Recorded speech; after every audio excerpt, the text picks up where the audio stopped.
So the bigger challenge for us is how do you retain people? Because many a times the freshers, when they come in, within 6 months, 1 year after you train, they leave. Yeah. So that has been a big challenge which we are still trying to address. We were thinking of looking at some kind of a retainership, at least 3 years. Won't work. Huh? Won't work. I don't know. So I'm just saving you time. Yeah. Okay. Fine. So that's why I was just trying to figure out how do we do this. So I want you to understand this. The world of business has seen 3 generations: the industrial revolution, the information revolution, and now we are in this revolution called the social revolution. Industrial revolution, people took a job for survival. They wanted basic necessity of roti, kapda, makan.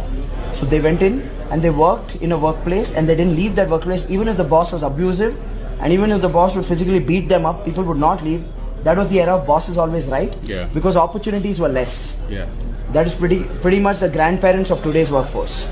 Then came the information revolution, where all these IT companies, brands started building, and the workforce then came to work not for survival because their parents took care of survival. This workforce went to work for standard of living. Basically get a good enough salary to pay the house EMI, the car EMI, children's education loan. Pretty much your generation. You went to work for that, for standard of living. Absolutely, yeah. Now in this generation, loyalty reduced. Now the truth is that loyalty never existed in the first place. Loyalty didn't exist. There was no option.